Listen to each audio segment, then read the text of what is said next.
Chapter 38.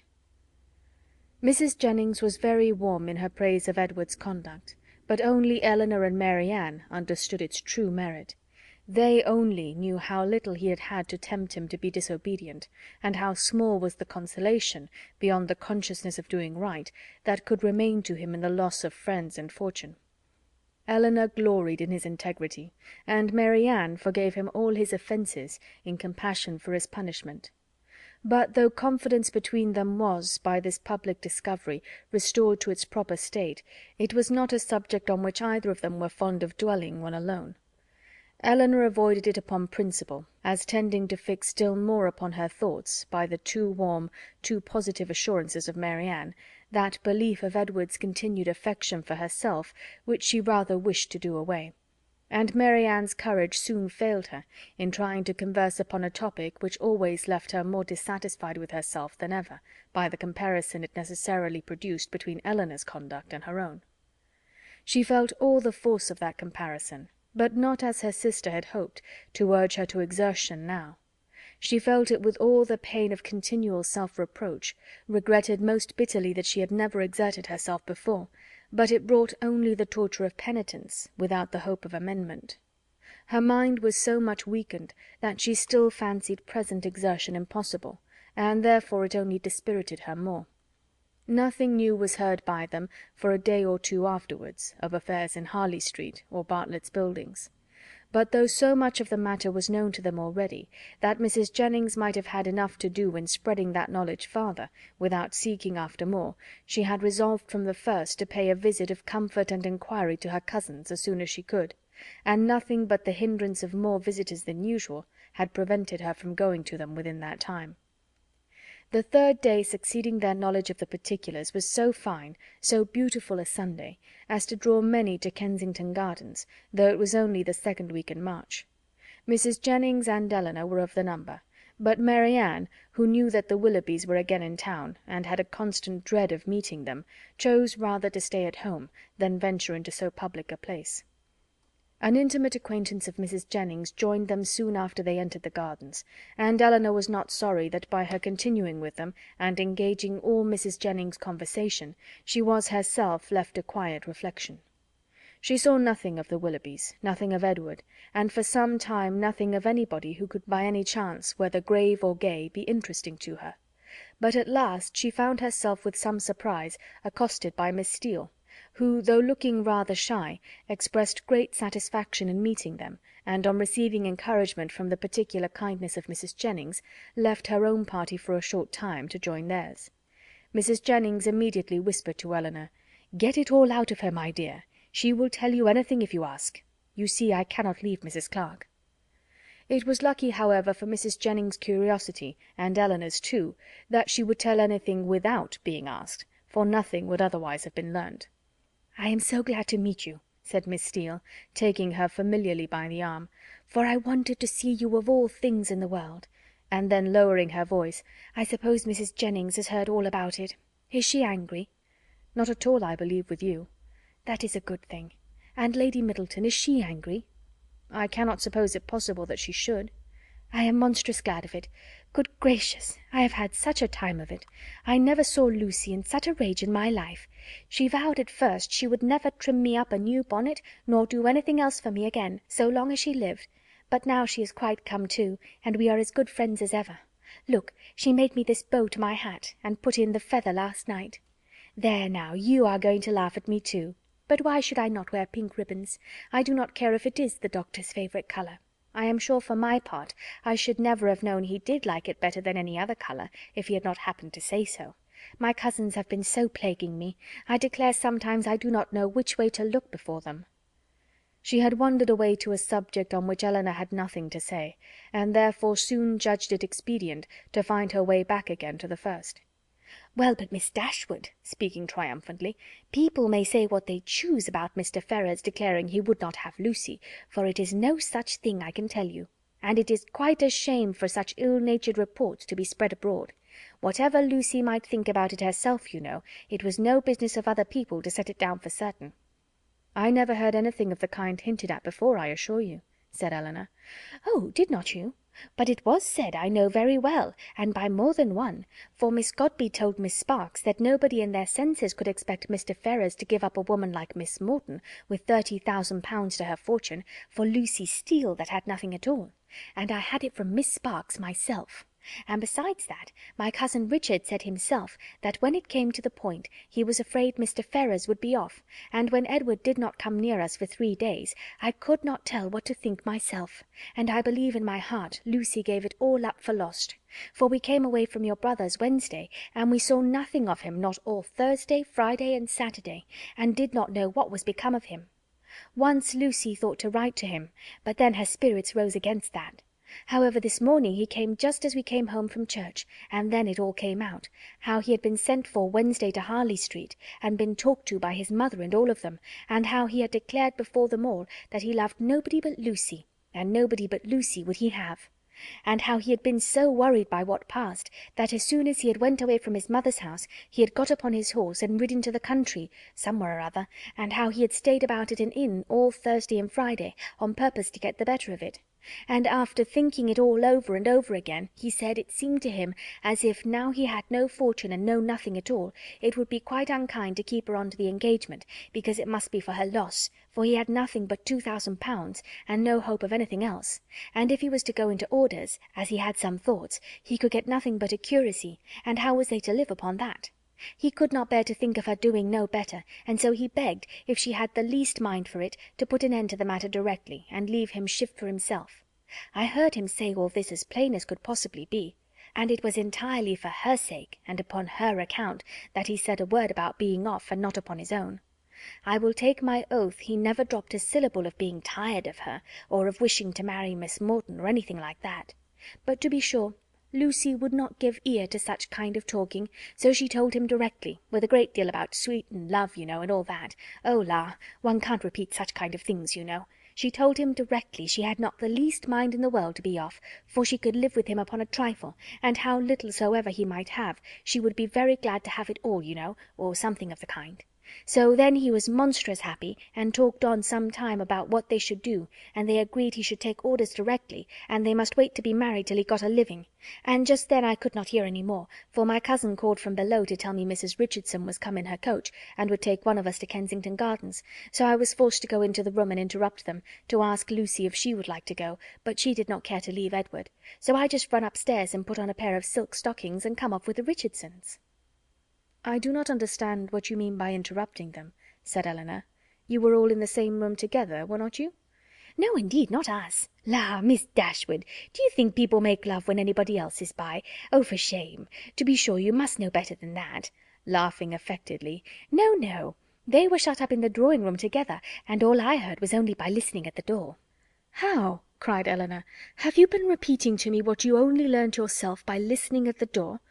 I am sorry I did not know it before, for I certainly would not have suffered you to give me particulars of a conversation which you ought not to have known yourself. How could you behave so unfairly by your sister?" "Oh, la, there is nothing in that. I only stood at the door and heard what I could, and I am sure Lucy would have done just the same by me, for a year or two back, when Martha Sharp and I had so many secrets together, she never made any bones of hiding in a closet or behind a chimney-board on purpose to hear what we said." Elinor tried to talk of something else, but Miss Steele could not be kept beyond a couple of minutes from what was uppermost in her mind. "Edward talks of going to Oxford soon," said she, "but now he is lodging at No. Pall Mall. What an ill-natured woman his mother is, ain't she? And your brother and sister were not very kind. However, I shan't say anything against them to you, and to be sure they did send us home in their own chariot, which was more than I looked for. And for my part, I was all in a fright for fear your sister should ask us for the huswives she gave us a day or two before, but however nothing was said about them, and I took care to keep mine out of sight. Edward have got some business at Oxford, he says, so we must go there for a time, and after that, as soon as he can light upon a bishop, he will be ordained. I wonder what curacy he will get. Good gracious!" giggling as she spoke, "I'd lay my life to know what my cousins will say when they hear of it. They will tell me I should write to the doctor to get Edward the curacy of his new living. I know they will, but I am sure I would not do such a thing for all the world. La, I shall say directly, I wonder how you could think of such a thing. I write to the doctor, indeed." "Well," said Elinor, "it is a comfort to be prepared against the worst. You have got your answer ready." Miss Steele was going to reply on the same subject, but the approach of her own party made another more necessary. "Oh la, here come the Richardsons. I had a vast deal more to say to you, but I must not stay away from them not any longer. I assure you they are very genteel people. He makes a monstrous deal of money, and they keep their own coach. I have not time to speak to Mrs. Jennings about it myself, but pray tell her I am quite happy to hear she is not in anger against us, and Lady Middleton the same. And if anything should happen to take you and your sister away, and Mrs. Jennings should want company, I am sure we should be very glad to come and stay with her for as long a time as she likes. I suppose Lady Middleton won't ask us any more this bout. Good-bye. I am sorry Miss Mary Ann was not here. Remember me kindly to her. La, if you have not got your spotted muslin on, I wonder you was not afraid of its being torn." Such was her parting concern, for after this she had time only to pay her farewell compliments to Mrs. Jennings before her company was claimed by Mrs. Richardson, and Elinor was left in possession of knowledge which might feed her powers of reflection some time, though she had learnt very little more than what had been already foreseen and foreplanned in her own mind. Edward's marriage with Lucy was as firmly determined on, and the time of its taking place remained as absolutely uncertain as she had concluded it would be. Everything depended, exactly after her expectation, on his getting that preferment, of which at present there seemed not the smallest chance. As soon as they returned to the carriage, Mrs. Jennings was eager for information, but as Elinor wished to spread as little as possible intelligence that had in the first place been so unfairly obtained, she confined herself to the brief repetition of such simple particulars as she felt assured that Lucy, for the sake of her own consequence, would choose to have known. The continuance of their engagement, and the means that were able to be taken for promoting its end, was all her communication, and this produced from Mrs. Jennings the following natural remark: "Wait for his having a living! Ay, we all know how that will end. They will wait a twelvemonth, and finding no good comes of it, will set down upon a curacy of £50 a year, with the interest of his £2000, and what little matter Mr. Steele and Mr. Pratt can give her. Then they will have a child every year, and Lord help 'em, how poor they will be! I must see what I can give them towards furnishing their house. 2 maids and 2 men indeed, as I talked of t'other day. No, no, they must get a stout girl of all works. Betty's sister would never do for them now." The next morning brought Elinor a letter by the 2-penny post from Lucy herself. It was as follows: "Bartlett's Building, March. I hope my dear Miss Dashwood will excuse the liberty I take of writing to her, but I know your friendship for me will make you pleased to hear such a good account of myself and my dear Edward, after all the troubles we have went through lately, therefore will make no apologies, but proceed to say that, thank God, though we have suffered dreadfully, we are both quite well now, and as happy as we must always be in one another's love. We have had great trials and great persecutions, but, however, at the same time, gratefully acknowledge many friends, yourself not the least among them, whose great kindness I shall always thankfully remember, as will Edward too, who I have told of it. I am sure you will be glad to hear, as likewise dear Mrs. Jennings, I spent 2 happy hours with him yesterday afternoon. He would not hear of our parting, though earnestly did I, as I thought my duty required, urge him to it for prudence sake, and would have parted forever on the spot, would he consent to it. But he said it should never be. He did not regard his mother's anger, while he could have my affections.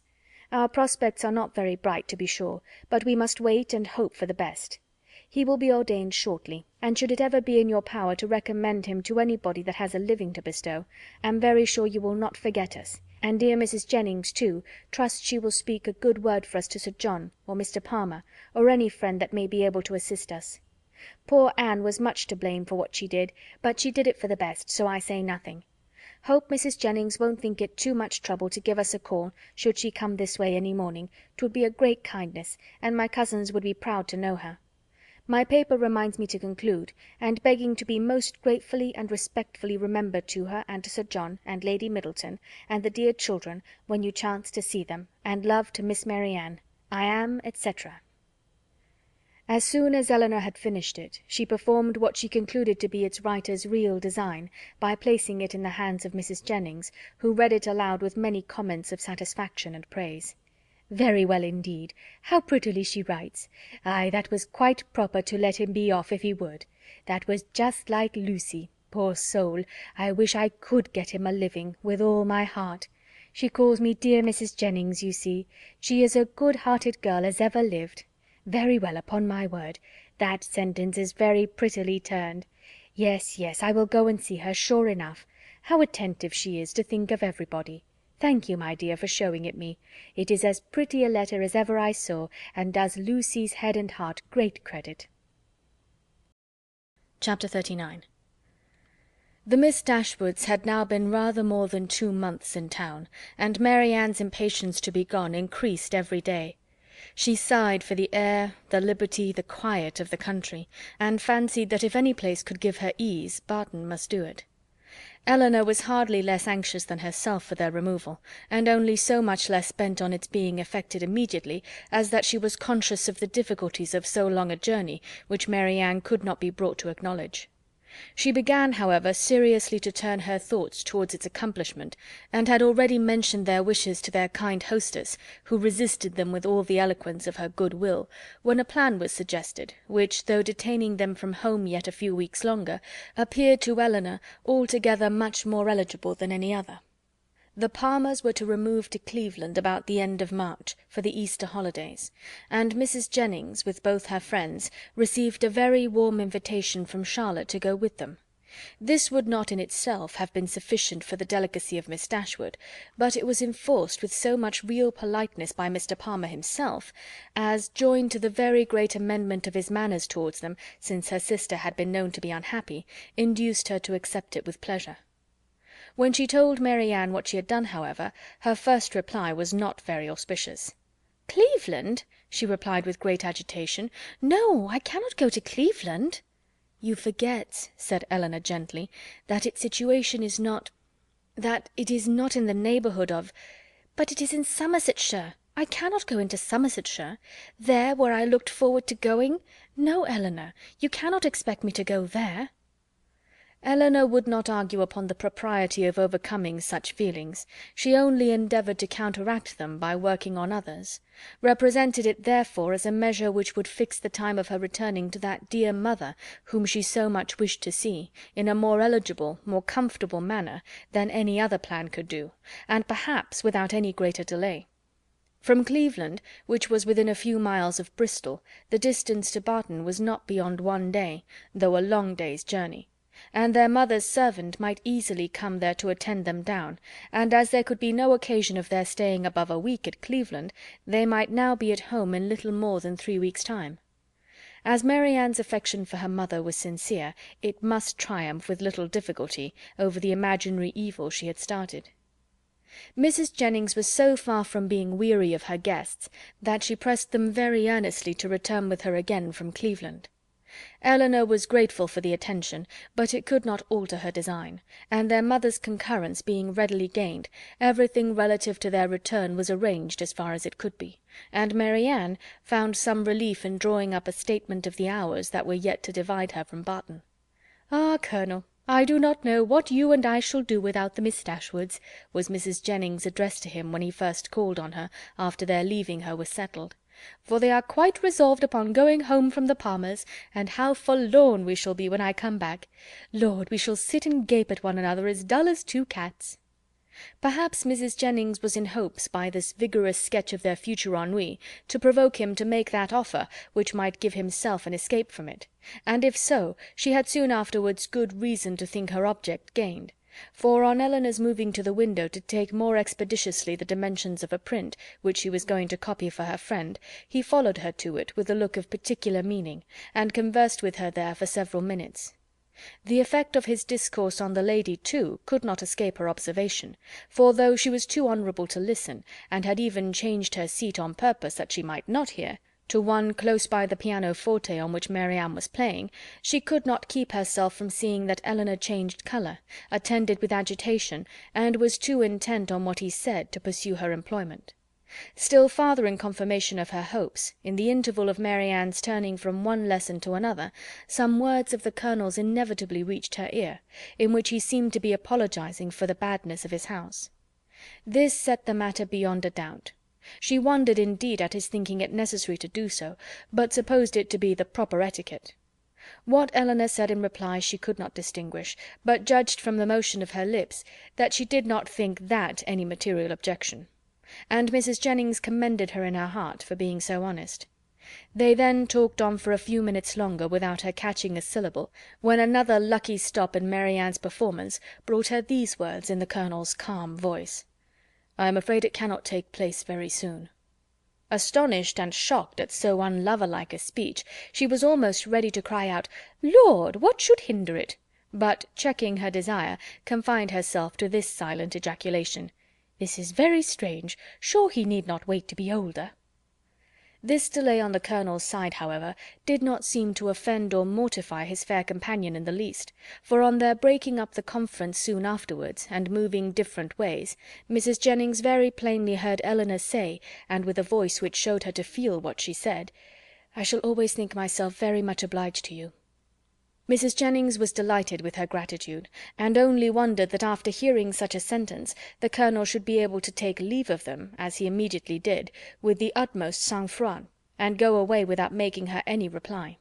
She had not thought her old friend could have made so indifferent a suitor.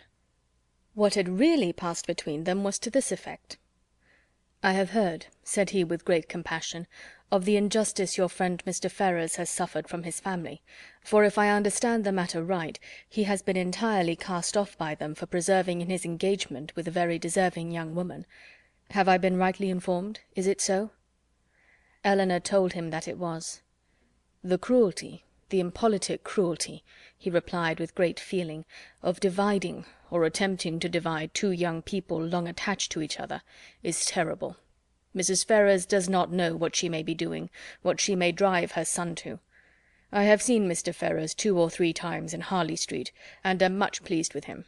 He is not a young man with whom one can be intimately acquainted in a short time, but I have seen enough of him to wish him well for his own sake, and as a friend of yours I wish it still more. I understand that he intends to take orders. Will you be so good as to tell him that the living of Delaford, now just vacant, as I am informed by this day's post, is his, if he think it worth his acceptance; but that, perhaps, so unfortunately circumstanced as he is now, it may be nonsense to appear to doubt. I only wish it were more valuable. It is a rectory, but a small one. The late incumbent, I believe, did not make more than £200 per annum, and though it is certainly capable of improvement, I fear not to such an amount as to afford him a very comfortable income. Such as it is, however, my pleasure in presenting him to it will be very great. Pray assure him of it." Elinor's astonishment at this commission could hardly have been greater had the colonel been really making her an offer of his hand. The preferment, which only 2 days before she had considered as hopeless for Edward, was already provided to enable him to marry, and she, of all people in the world, was fixed on to bestow it. Her emotion was such as Mrs. Jennings had attributed to a very different cause. But whatever minor feelings less pure, less pleasing, might have a share in that emotion, her esteem for the general benevolence, and her gratitude for the particular friendship, which together prompted Colonel Brandon to this act, were strongly felt and warmly expressed. She thanked him for it with all her heart, spoke of Edward's principles and disposition with that praise which she knew them to deserve, and promised to undertake the commission with pleasure, if it were really his wish to put off so agreeable an office to another. But at that same time she could not help thinking that no one could so well perform it as himself. It was an office, in short, from which, unwilling to give Edward the pain of receiving an obligation from her, she would have been very glad to be spared herself. But Colonel Brandon, on motives of equal delicacy, declining it likewise, still seemed so desirous of its being given through her means, that she would not on any account make farther opposition. Edward, she believed, was still in London, and fortunately she had heard his address from Miss Steele. She could undertake, therefore, to inform him of it in the course of the day. After this had been settled, Colonel Brandon began to talk of his own advantage in securing so respectable and agreeable a neighbour, and then it was that he mentioned with regret that the house was small and indifferent, an evil which Elinor, as Mrs. Jennings had supposed her to do, made very light of, at least as far as regarded its size. "The smallness of the house," said she, "I cannot imagine any inconvenience to them, for it will be in proportion to their family and income." By which the colonel was surprised to find that she was considering Mr. Ferrars's marriage as the certain consequence of the presentation, for he did not suppose it possible that Delaford living could supply such an income as anybody in his style of life would venture to settle on, and he said so. This little rectory can do no more than make Mr. Ferrars comfortable as a bachelor. It cannot enable him to marry. I am sorry to say that my patronage ends with this, and my interest is hardly more extensive. If, however, by an unforeseen chance, it should be in my power to serve him farther, I must think very differently of him from what I now do, if I am not as ready to be useful to him then as I sincerely wish I could be at present. What I am now doing, indeed, seems nothing at all, since it can advance him so little towards what must be his principal, his only object of happiness. His marriage must still be a distant good. At least, I am afraid it cannot take place very soon." Such was the sentence which, when misunderstood, so justly offended the delicate feelings of Mrs. Jennings. But after this narration of what really passed between Colonel Brandon and Eleanor, while they stood at the window, the gratitude expressed by the latter on their parting may perhaps appear in general not less reasonably excited, nor less properly worded, than if it had arisen from an offer of marriage. Chapter 40. "Well, Miss Dashwood," said Mrs. Jennings, sagaciously smiling as soon as the gentleman had withdrawn, "I do not ask you what the Colonel has been saying to you, for though upon my honour I tried to keep out of hearing, I could not help catching enough to understand his business, and I assure you I never was better pleased in my life, and I wish you joy of it with all my heart." "Thank you, ma'am," said Eleanor. "It is a matter of great joy to me, and I feel the goodness of Colonel Brandon most sensibly. There are not many men who would act as he has done. Few people who have so compassionate a heart. I never was more astonished in my life." "Lord, my dear, you are very modest. I an't the least astonished at it in the world, for I have often thought of late there was nothing more likely to happen." "You judged from your knowledge of the Colonel's general benevolence, but at least you could not foresee that the opportunity would so very soon occur." "Opportunity?" repeated Mrs. Jennings. "Oh, as to that, when a man has once made up his mind to such a thing, somehow or other he will soon find an opportunity. Well, my dear, I wish you joy of it again and again, and if ever there was a happy couple in the world, I think I shall soon know where to look for them." "You mean to go to Delaford after them, I suppose?" said Eleanor with a faint smile. "Ay, my dear, that I do indeed. And as to the house being a bad one, I do not know what the Colonel would be at, for it is as good a one as ever I saw." "He spoke of its being out of repair." "Well, and whose fault is that? Why don't he repair it? Who should do it but himself?" They were interrupted by the servants coming in to announce the carriage being at the door, and Mrs. Jennings immediately preparing to go, said, "Well, my dear, I must be gone before I have had half my talk out, but, however, we may have it all over in the evening, for we shall be quite alone. I do not ask you to go with me, for I dare say your mind is too full of the matter to care for company, and besides, you must long to tell your sister all about it." Mary Ann had left the room before the conversation began. "Certainly, ma'am, I shall tell Mary Ann of it, but I shall not mention it at present to anybody else." "Oh, very well," said Mrs. Jennings, rather disappointed. "Then you would not have me tell it to Lucy, for I think of going as far as Holborn to-day." "No, ma'am, not even Lucy, if you please. One day's delay will not be very material, and till I have written to Mr. Ferrars, I think it ought not to be mentioned to anybody else. I shall do that directly. It is of importance that no time should be lost with him, for he will of course have much to do relative to his ordination." This speech at first puzzled Mrs. Jennings exceedingly. Why Mr. Ferrars was to have been written to about it in such a hurry she could not immediately comprehend. A few moments' reflection, however, produced a very happy idea, and she exclaimed, "Oh, I understand you. Mr. Ferrars is to be the man. Well, so much the better for him. Ay, to be sure, he must be ordained in readiness, and I am very glad to find things are so forward between you. But, my dear, is not this rather out of character? Should not the Colonel write himself? Sure he is the proper person."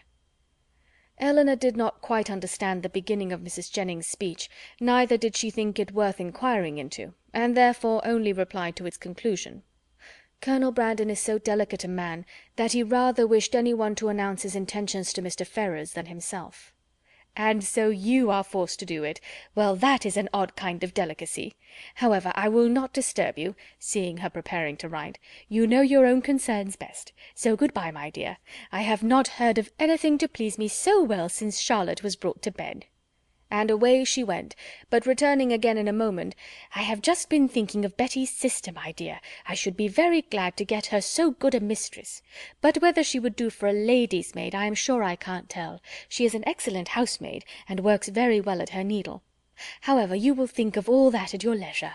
"Certainly, ma'am," replied Elinor, not hearing much of what she said, and more anxious to be alone than to be mistress of the subject. How she should begin, how she should express herself in her note to Edward, was now all her concern. The particular circumstances between them made a difficulty of that which to any other person would have been the easiest thing in the world. But she equally feared to say too much or too little, and sat deliberating over her paper with the pen in her hand, till broken in on by the entrance of Edward himself. He had met Mrs. Jennings at the door in her way to the carriage, as he came to leave his farewell card, and she, after apologizing for not returning herself, had obliged him to enter, by saying that Miss Dashwood was above, and wanted to speak with him on very particular business. Elinor had just been congratulating herself, in the midst of her perplexity, that however difficult it might be to express herself properly by letter, it was at least preferable to giving the information by word of mouth, when her visitor entered, to force her upon this greatest exertion of all.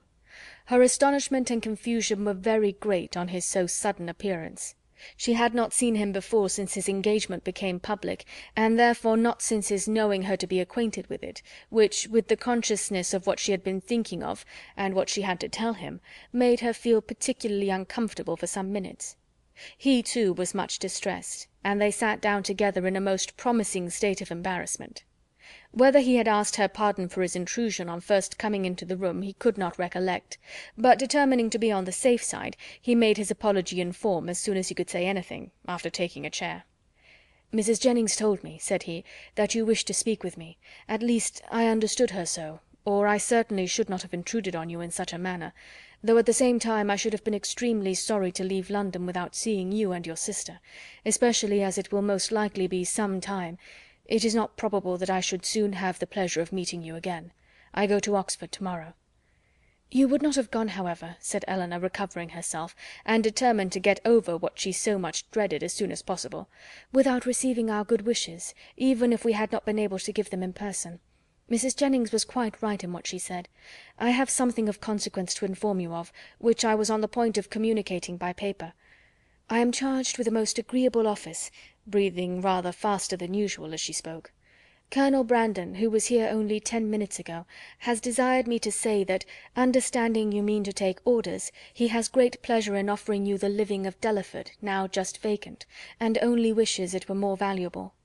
Allow me to congratulate you on having so respectable and well-judging a friend, and to join in his wish that the living, it is about 200 a year, were much more considerable, and such as might better enable you to, as might be more than a temporary accommodation to yourself, such, in short, as might establish all your views of happiness."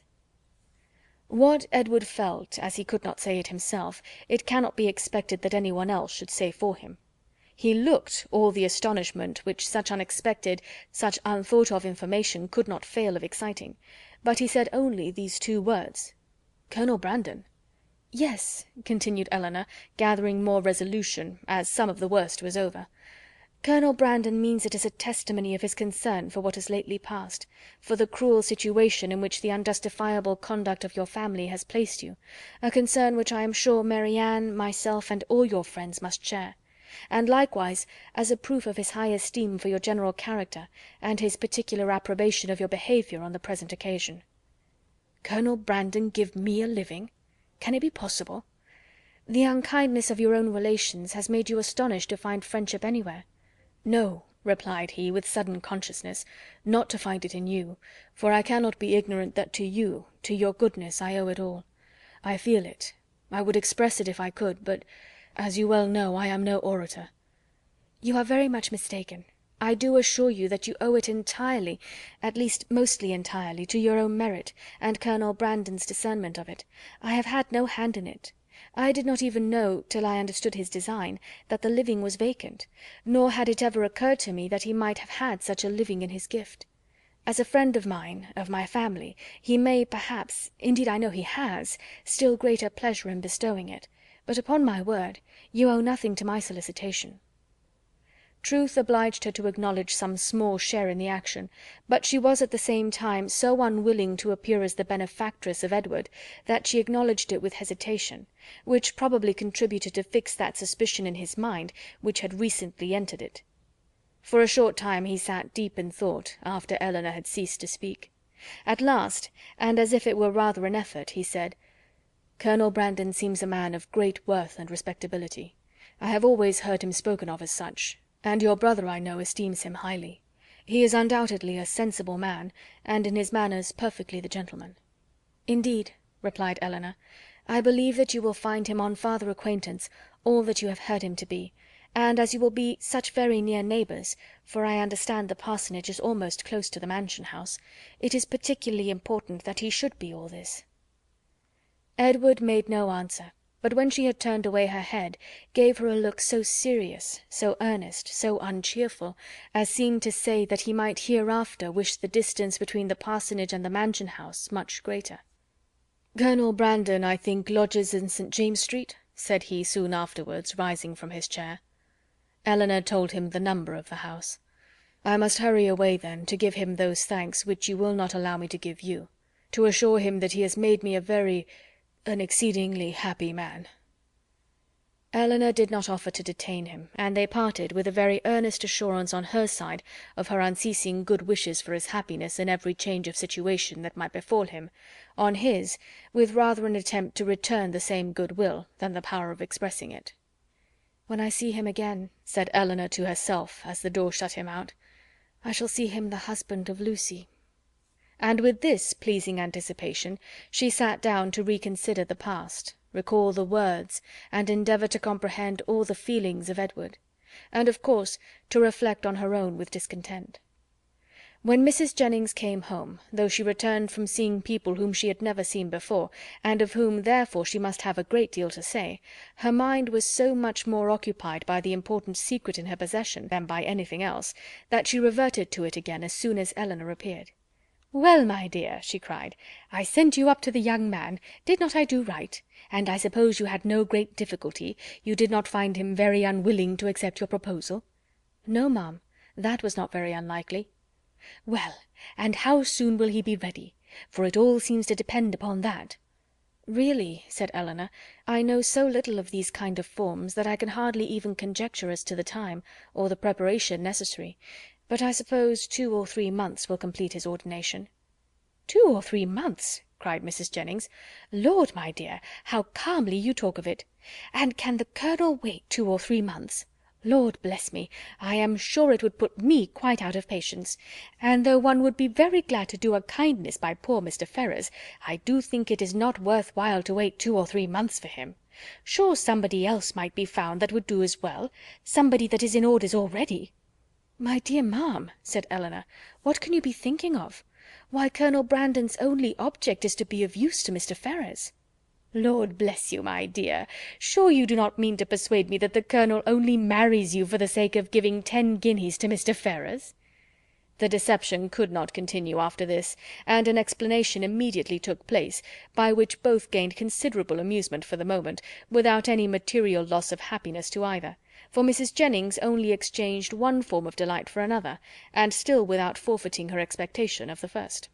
"Ay, ay, the parsonage is but a small one," said she, after the first ebullition of surprise and satisfaction was over, "and very likely may be out of repair; but to hear a man apologizing, as I thought, for a house that to my knowledge has 5 sitting rooms on the ground floor, and I think the housekeeper told me could make up 15 beds, and to you too, that had been used to live at Barton Cottage, it seems quite ridiculous. But, my dear, we must touch up the Colonel to do something to the parsonage and make it comfortable for them before Lucy goes to it." "But Colonel Brandon does not seem to have any idea of the livings being enough to allow them to marry." "The Colonel is a ninny, my dear. Because he has 2,000 a year himself, he thinks that nobody else can marry on less. Take my word for it, that if I am alive I shall be paying a visit at Delaford Parsonage before Michaelmas, and I am sure I shan't go if Lucy aren't there." Elinor was quite of her opinion as to the probability of their not waiting for anything more. Chapter 41. Edward, having carried his thanks to Colonel Brandon, proceeded with his happiness to Lucy, and such was the excess of it by the time he reached Bartlett's Buildings that she was able to assure Mrs. Jennings, who called on her again the next day with her congratulations, that she had never seen him in such spirits before in her life.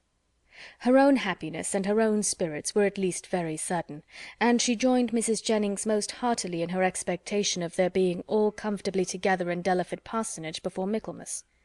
So far was she, at the same time, from any backwardness to give Eleanor that credit which Edward would give her, that she spoke of her friendship for them both with the most grateful warmth, was ready to own all their obligation to her, and openly declared that no exertion for their good on Miss Dashwood's part, either present or future, would ever surprise her, for she believed her capable of doing anything in the world for those she really valued. As for Colonel Brandon, she was not only ready to worship him as a saint, but was moreover truly anxious that he should be treated as one in all worldly concerns, anxious that his tithes should be raised to the utmost, and scarcely resolved to avail herself at Delaford, as far as she possibly could, of his servants, his carriage, his cows, and his poultry. It was now above a week since John Dashwood had called in Berkeley Street, and as since that time no notice had been taken by them of his wife's indisposition beyond one verbal inquiry, Eleanor began to feel it necessary to pay her a visit. This was an obligation, however, which not only opposed her own inclination, but which had not the assistance of any encouragement from her companions. Mary Ann, not contented with absolutely refusing to go herself, was very urgent to prevent her sister's going at all. And Mrs. Jennings, though her carriage was always at Eleanor's service, so very much disliked Mrs. John Dashwood, that not even her curiosity to see how she looked after the late discovery, nor her strong desire to affront her by taking Edward's part, could overcome her unwillingness to be in her company again. The consequence was that Eleanor set out by herself to pay a visit, for which no one could really have less inclination, and to run the risk of a tete-a-tete with a woman whom neither of the others had so much reason to dislike. Mrs. Dashwood was denied, but before the carriage could turn from the house, her husband accidentally came out. He expressed great pleasure in meeting Eleanor, told her that he had been just going to call in Berkeley Street, and assuring her that Fanny would be very glad to see her, invited her to come in. They walked upstairs into the drawing-room. Nobody was there. "Fanny is in her own room, I suppose," said he. "I will go to her presently, for I am sure she will not have the least objection in the world to seeing you. Very far from it, indeed. Now especially there cannot be... But, however, you and Mary Ann were always great favourites. Why would not Mary Ann come?" Eleanor made what excuses she could for her. "I am not sorry to see you alone," he replied, "for I have a good deal to say to you. This living of Colonel Brandon's, can it be true? Has he really given it to Edward? I heard it yesterday by chance, and was coming to you on purpose to inquire farther about it." "It is perfectly true. Colonel Brandon has given the living of Delaford to Edward." "Really? Well, this is very astonishing. No relationship, no connection between them, and now that livings fetch such a price... What was the value of this?" "About 200 a year." "Very well. And for the presentation to a living of that value, supposing the late incumbent to have been old and sickly, and likely to vacate it soon, he might have got, I dare say, £1,400. And how came he not to have settled that matter before this person's death? Now, indeed, it would be too late to sell it, but a man of Colonel Brandon's sense... I wonder he should be so improvident in a point of such common, such natural concern. Well, I am convinced that there is a vast deal of inconsistency in almost every human character. I suppose, however, on recollection, that the case may probably be this: Edward is only to hold the living till the person to whom the colonel has really sold the presentation is old enough to take it. Aye, that is the fact, depend upon it." Eleanor contradicted it, however, very positively, and by relating that she herself had been employed in conveying the offer from Colonel Brandon to Edward, and therefore must understand the terms on which it was given, obliged him to submit to her authority. "It is truly astonishing," he cried after hearing what she said. "What could be the colonel's motive?" "A very simple one: to be of use to Mr. Ferrars." "Well, well, whatever Colonel Brandon may be, Edward is a very lucky man. You will not mention the matter to Fanny, however, for though I have broke it to her, and she bears it vastly well, she will not like to hear it much talked of." Eleanor had some difficulty here to refrain from observing that she thought Fanny might have borne with composure an acquisition of wealth to her brother, by which neither she nor her child could be possibly impoverished. Mrs. Ferrars," added he, lowering his voice to the tone becoming so important a subject, "knows nothing about it at present, and I believe it will be best to keep it entirely concealed from her as long as may be. When the marriage takes place, I fear she must hear of it all." But why should such precaution be used? Though it is not to be supposed that Mrs. Ferrars can have the smallest satisfaction in knowing that her son has money enough to live upon, for that must be quite out of the question, yet why upon her late behaviour is she supposed to feel at all? She has done with her son, she cast him off for ever, and has made all those over whom she had any influence cast him off likewise. Surely after doing so she cannot be imagined liable to any impression of sorrow or of joy on his account. She cannot be interested in anything that befalls him. She would not be so weak as to throw away the comfort of a child, and yet retain the anxiety of a parent. "Ah, Eleanor," said John, "your reasoning is very good, but it is founded on ignorance of human nature. When Edward's unhappy match takes place, depend upon it his mother will feel it as much as if she had never discarded him, and therefore every circumstance that may accelerate that dreadful event must be concealed from her as much as possible. Mrs. Ferrars can never forget that Edward is her son." "You surprise me. I should think it must have nearly escaped her memory by this time." "You wrong her exceedingly. Mrs. Ferrars is one of the most affectionate mothers in the world." Eleanor was silent. "We think now," said Mr. Dashwood, after a short pause, "of Robert's marrying Miss Morton." Eleanor, smiling at the grave and decisive importance of her brother's tone, calmly replied, "The lady, I suppose, has no choice in the affair." "Choice? How do you mean?"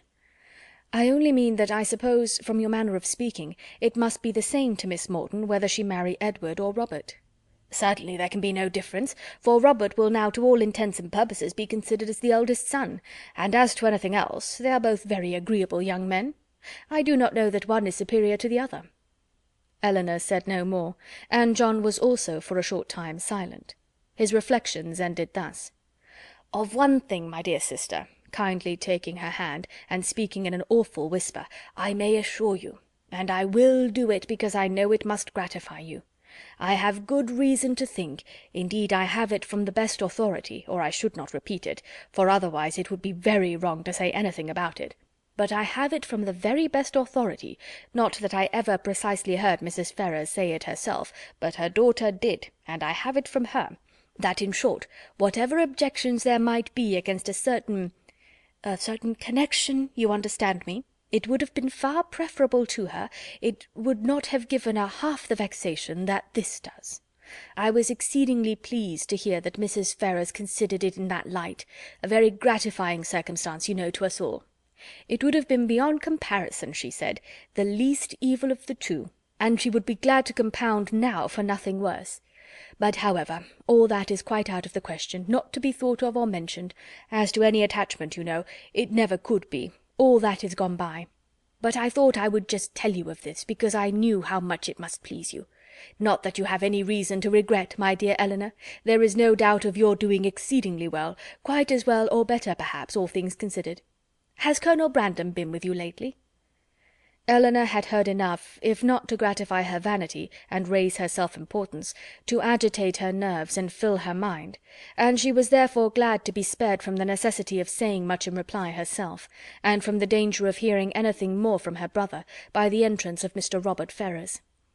After a few moments' chat, John Dashwood, recollecting that Fanny was yet uninformed of her sister's being there, quitted the room in quest of her, and Eleanor was left to improve her acquaintance with Robert, who, by the gay unconcern, the happy self-complacency of his manner, while enjoying so unfair a division of his mother's love and liberality to the prejudice of his banished brother, earned only by his own dissipated course of life, and that brother's integrity, was confirming her most unfavourable opinion of his head and heart. They had scarcely been 2 minutes by themselves before he began to speak of Edward, for he, too, had heard of the living, and was very inquisitive on the subject. Eleanor repeated the particulars of it, as she had given them to John, and their effect on Robert, though very different, was not less striking than it had been on him. He laughed most immoderately. The idea of Edward's being a clergyman, and living in a small parsonage house, diverted him beyond measure. And when to that was added the fanciful imagery of Edward reading prayers in a white surplice, and publishing the banns of marriage between John Smith and Mary Brown, he could conceive nothing more ridiculous. Elinor, while she waited in silence and immovable gravity the conclusion of such folly, could not restrain her eyes from being fixed on him with a look that spoke all the contempt it excited. It was a look, however, very well bestowed, for it relieved her own feelings and gave no intelligence to him. He was recalled from wit to wisdom, not by any reproof of hers, but by his own sensibility. "We may treat it as a joke," said he at last, recovering from the affected laugh, which had considerably lengthened out the genuine gaiety of the moment, "but upon my soul, it is a most serious business. Poor Edward! He is ruined for ever. I am extremely sorry for it, for I know him to be a very good-hearted creature, as well-meaning a fellow, perhaps, as any in the world. You must not judge him, Miss Dashwood, from your slight acquaintance. Poor Edward! His manners are certainly not the happiest in nature, but we are not all born, you know, with the same powers, the same address. Poor fellow! To see him in a circle of strangers, to be sure it was pitiable enough, but upon my soul, I believe he has as good a heart as any in the kingdom, and I declare and protest to you, I never was so shocked in my life as when it all burst forth. I could not believe it. My mother was the first person who told me of it, and I, feeling myself called on to act with resolution, immediately said to her, 'My dear madam, I do not know what you may intend to do on the occasion, but as for myself, I must say that if Edward does marry this young woman, I will never see him again.' That was what I said immediately. I was most uncommonly shocked indeed.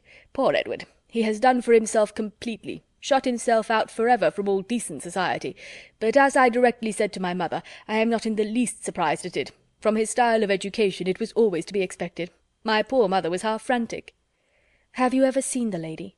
"Yes, once, while she was staying in this house. I happened to drop in for 10 minutes, and I saw quite enough of her. The merest awkward country girl, without style or elegance, and almost without beauty. I remember her perfectly.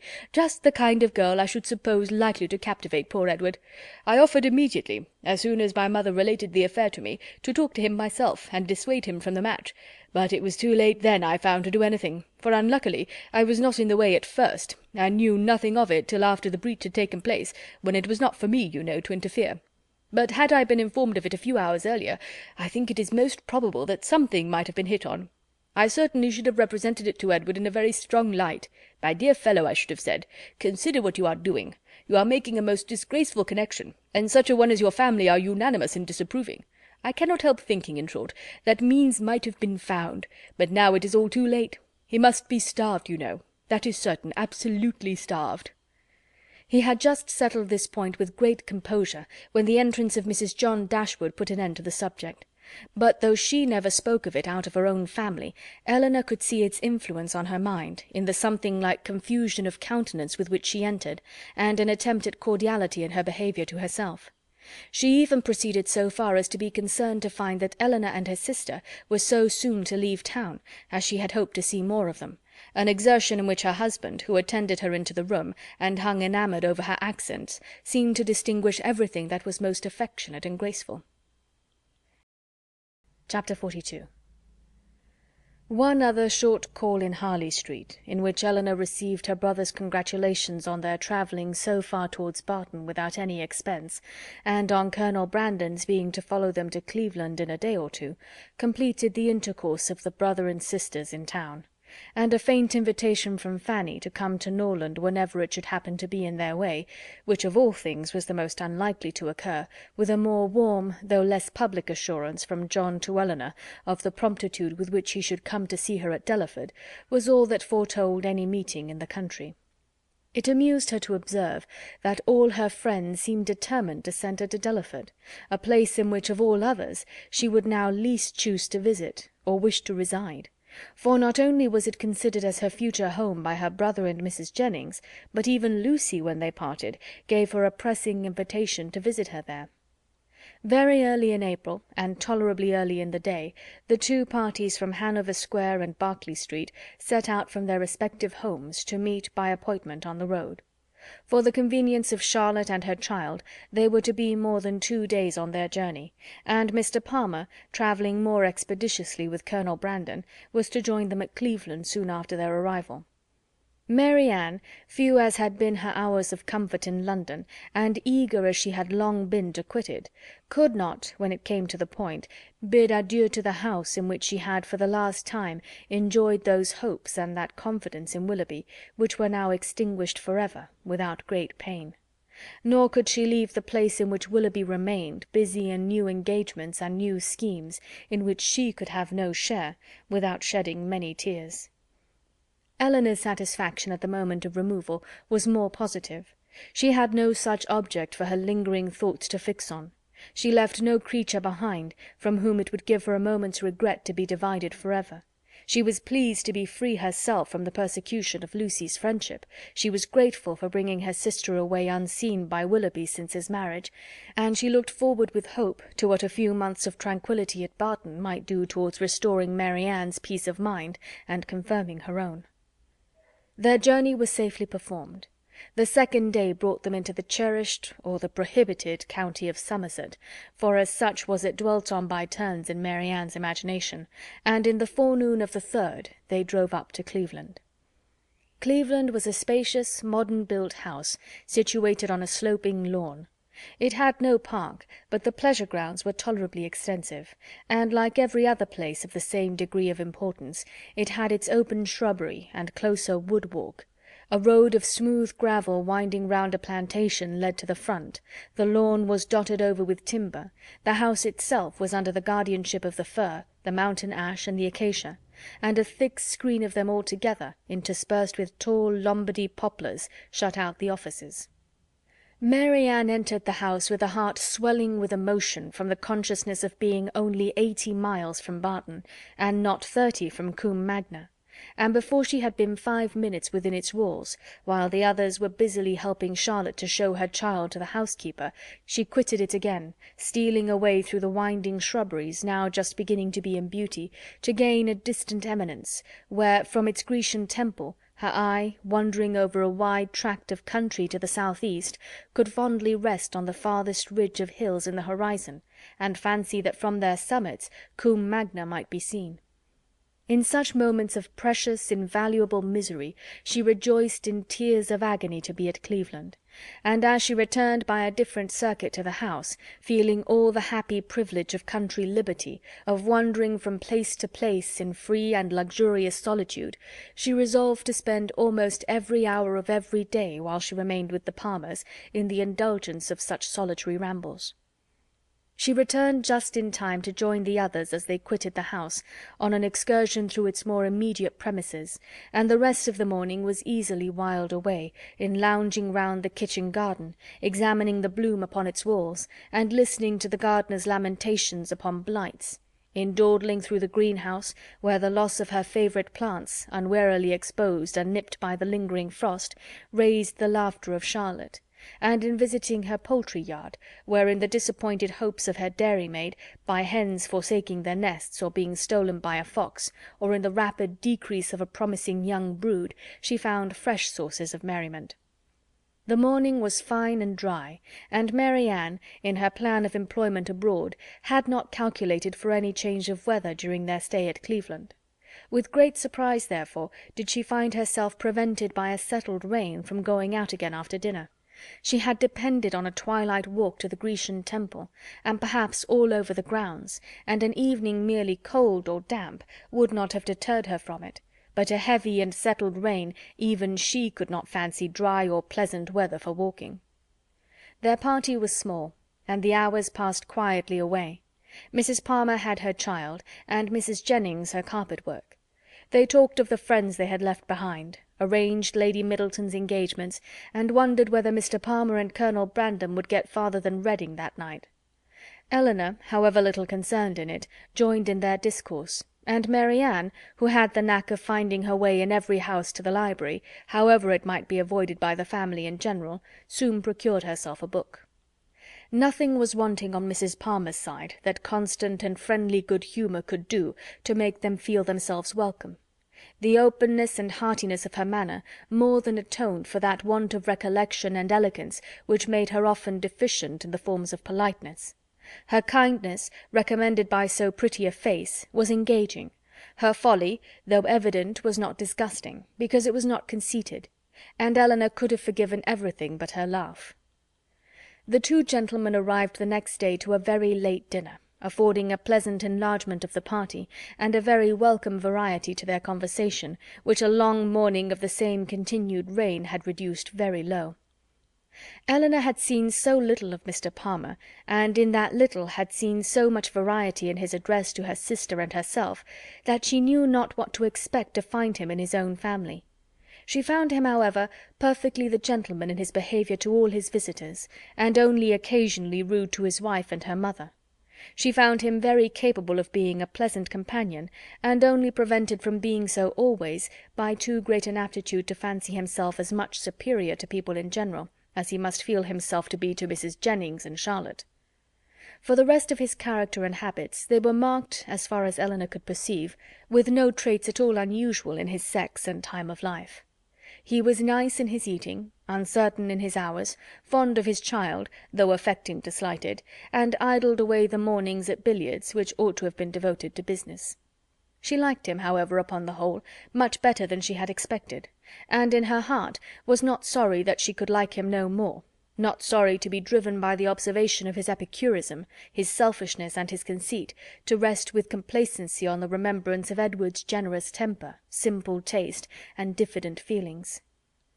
Of Edward, or at least of some of his concerns, she now received intelligence from Colonel Brandon, who had been into Dorsetshire lately, and who, treating her at once as the disinterested friend of Mr. Ferrars and the kind of confidant of himself, talked to her a great deal of the parsonage at Delaford, described its deficiencies, and told her what he meant to do himself towards removing them.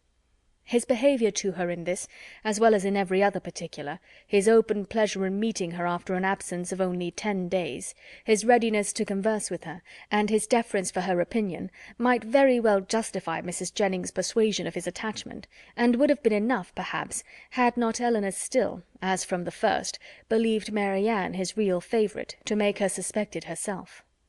But as it was, such a notion had scarcely ever entered her head, except by Mrs. Jennings's suggestion, and she could not help believing herself the nicest observer of the two. She watched his eyes, while Mrs. Jennings thought only of his behaviour, and while his looks of anxious solicitude, on Mary Ann's feeling in her head and throat the beginning of a heavy cold, because unexpressed by words entirely escaped the latter lady's observation, she could discover in them the quick feelings and needless alarm of a lover. 2 delightful twilight walks on the 3rd and 4th evenings of her being there, not merely on the dry gravel of the shrubbery, but all over the grounds, and especially in the most distant parts of them, where there was something more of wildness than in the rest, where the trees were the oldest and the grass was the longest and wettest, had, assisted by the still greater imprudence of sitting in her wet shoes and stockings, given Mary Ann a cold so violent as, though for a day or two trifled with or denied, would force itself by increasing ailments on the concern of everybody, and the notice of herself. Prescriptions poured in from all quarters, and, as usual, were all declined. Though heavy and feverish, with a pain in her limbs, and a cough and a sore throat, a good night's rest was to cure her entirely, and it was with difficulty that Elinor prevailed on her, when she went to bed, to try 1 or 2 of the simplest of the remedies.